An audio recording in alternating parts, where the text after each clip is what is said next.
Today we're going to be talking about batch editing photos for your website. Today we have 49 photos that we need to update and upload to a website. Here they are. They're all very large files. We got 10 megabytes on a bunch of these, and that is not ideal for when you want to put them on your website.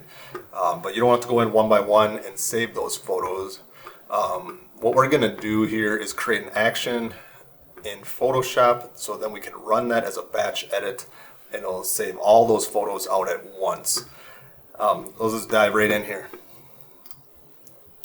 First thing you want to do is create the plus icon in your Actions tab. We'll call this Home Builders 2. That's our action name. Now everything that we do in Photoshop is going to be recorded, so we don't have to do it again later when we run the batch edit. First thing we want to do is come up to the top bar here and we'll go to Image, Size, and we're just going to make this 1080. Click OK. Now it labeled that and saved that there.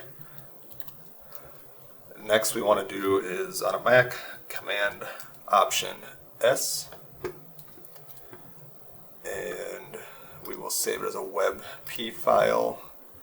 And we're going to find that folder that we created already, WebP opt. Well, I'll put it in 1920 for now.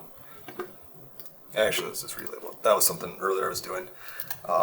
So let's put it in 1080 so we know that's what we're creating. New folder for that. I'm going to save that. We want 50% quality. Click OK. Now our action is created. We want to make sure we stop it. And now we are ready to run the batch edit. Come up to Photoshop bar in the top, click on Automate Batch. That's under File, Automate Batch. Choose the folder that we're pulling the photos from. So here's the original photos.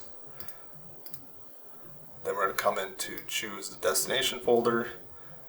And we just created that 1080 folder. So this is where all optimized images are going to go. Choose that. We went ahead and we're going to label each photo too, instead of just having the random numbers that come from your iPhone or your camera. We're going to label them Home Builder Dash, and it's going to put a number after it, a 1, 2, 3, 4, and so on. And we'll click OK, and now it's going to batch edit all those photos. There's 49 of them. That's running through. You can see up in the top right here. It's saving out all those photos in a smaller file size to put in our website.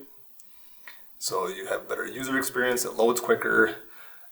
Once it's done here, well, we can jump in ahead of here. So we go into, we'll see the first photo here, it's about 10 megs. Now if I go into 1080 here, oh, it just finished. So all these photos just came in, and now if I go to the first one, you'll see it's 281 kilobytes, which is a lot smaller than 10.1 megabytes. That's going to help your website load a lot faster, and you don't need the original image size. So if you like this video, like it below, comment what type of photos are you guys saving for, and let me know if there's any questions you have in the comments below. Like and subscribe. Thank you.